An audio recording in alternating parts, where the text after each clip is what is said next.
c'est une réalité du terrain de voir des gens qui vivent avec une hystomie, soit une hystomie temporaire ou bien définitive. Et cette situation, elle est difficilement vécue par les personnes porteuses d'une hystomie.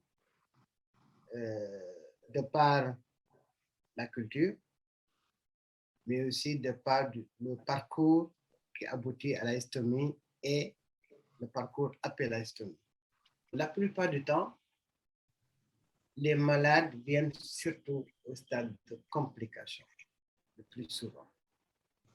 Et comme on le sait, l'occlusion. Les gens viennent en stade d'occlusion intestinale.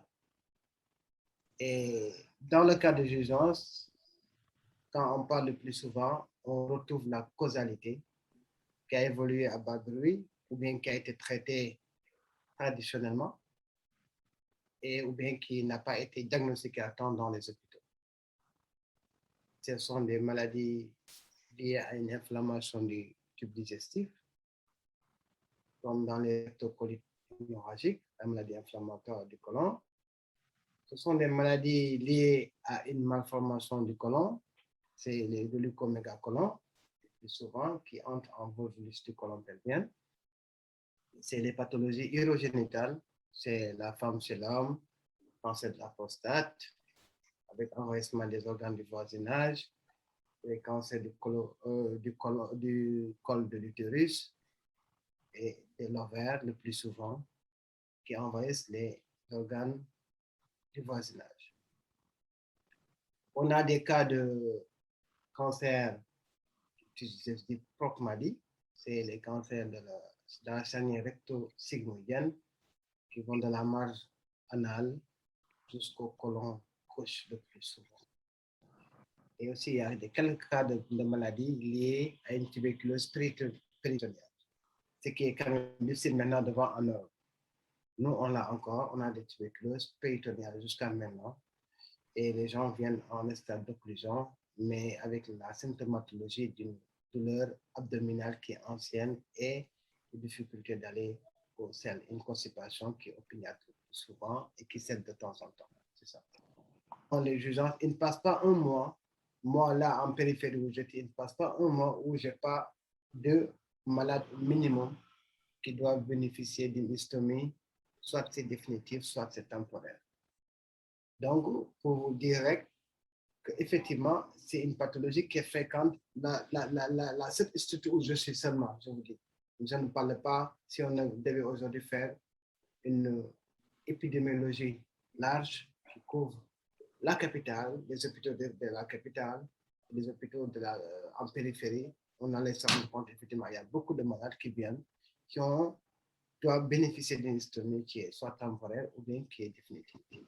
Donc, les plus courantes où on a ces définitives, c'est les amputations abdominopelviennes qui sont là parce que la tumeur elle est trop basse, à moins de 5 cm, 6 cm la marginale, et qui a été prise depuis longtemps pour une maladie hémorroïdaire. Alors que ça, c'est avéré, ce n'était pas une maladie hémorroïdaire, c'était une tumeur du bas rectum. Donc, et ce qui est extraordinaire dans ça, c'est que c'est des jeunes personnes, aussi bien qui sont illettrés ou bien qui sont alphabétisés, qui se retrouvent avec ça. Et vraiment, c'est un dommage pour nous qu'on ne puisse pas alerter très tôt sur ça. Donc, c'est une réalité et elle est fréquente aussi. Le suivre 2 à 3 personnes qui sont jeunes. Un est ailleurs, l'autre est un fonctionnaire qui vient de la Mauritanie, qui a fait une tumeur estromale au rectum, du bas rectum. Donc, chaque fois, ils vous mettent la pression. Ils sont en train de faire leur chimiothérapie, leur radiothérapie, mais chaque fois, ils veulent, avant même que ce traitement adjuvant ne soit fini, que les gens leur remettent la poche. Avec des risques et périls qu'effectivement, qu'ils fassent une sténose après. Donc, vous voyez, donc c'est un vécu qui est très difficile. Et la culture religieuse musulmane voit que, surtout les gens qui ne se connaissent pas, voient que toujours que les selles, c'est une souillure. La personne ne peut pas prier avec. Or, on est en train toujours de le faire comprendre, cette poche n'est rien d'autre qu'un anus artificiel. L'anus artificiel, s'il n'est pas souillé, ça ne vaut pas la peine de ne pas continuer à prier régulièrement. Voyez, donc c'est compliqué. Et ceux qui sont mariés ne peuvent pas vivre le vie de couple normal. Les amputés, c'est fini. Ils ne peuvent plus faire l'acte social comme ils le veulent. Mais ceux qui sont temporairement, ils ne peuvent plus le faire parce qu'ils se disent, je me réveille la nuit pour changer ma poche parce qu'elle est pleine. Ou bien elle s'est décollée, elle a souhaité le dit, ça sent. Vous voyez, avec la femme ou bien avec l'homme, c'est incommode. Donc, vous voyez, c'est vraiment un vécu très important. Et ainsi, les gens vont laisser leur travail, ils ne vont plus aller au travail parce que psychologiquement, ils se disent que les gens les regardent comme étant porteurs d'une poche, même si la poche n'est pas visible. Donc, ils ont ce regard fantôme sur eux. Ils vont effectivement qu'ils portent une poche et que cette poche-là, et ça sent à tout moment.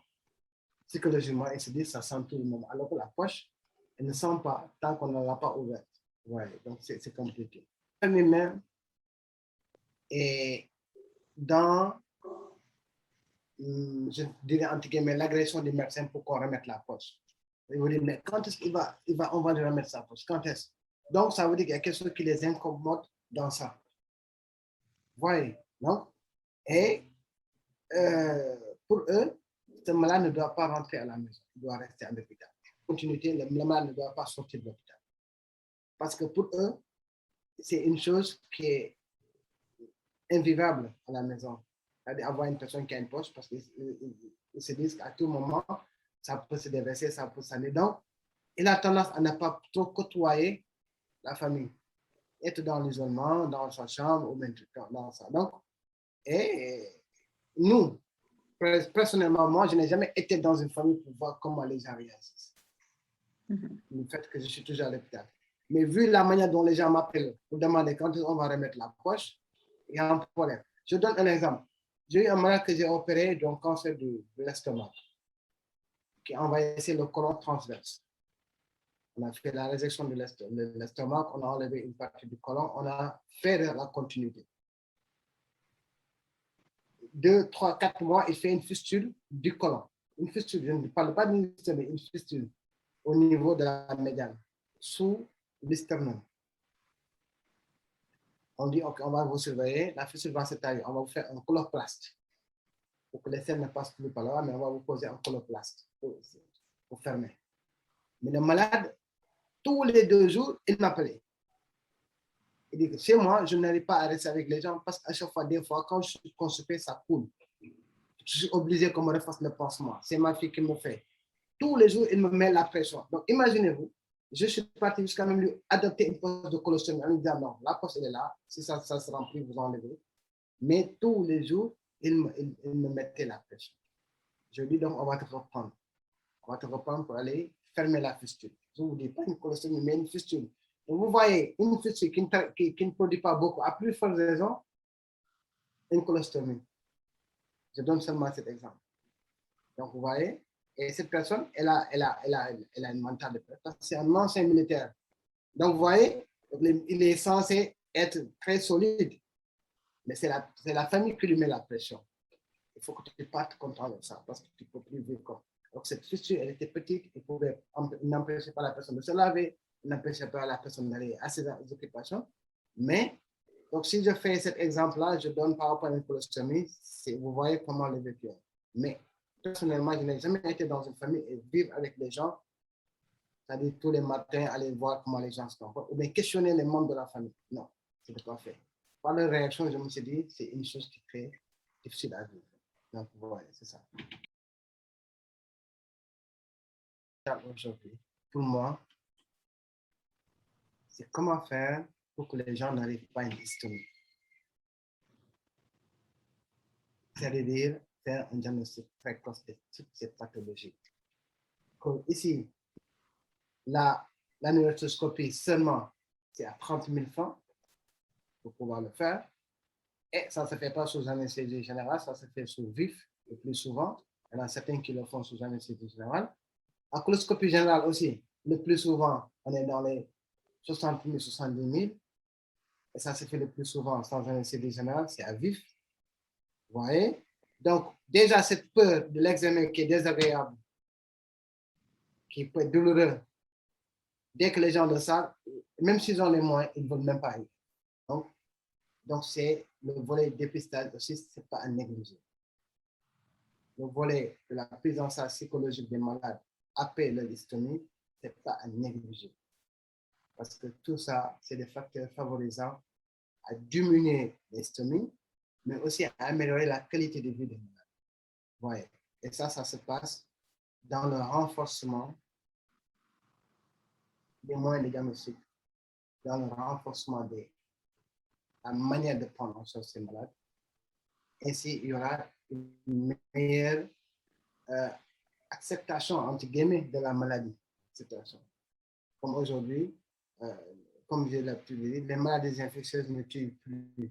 C'est les maladies cancéreuses et cardiaques qui tuent surtout le plus.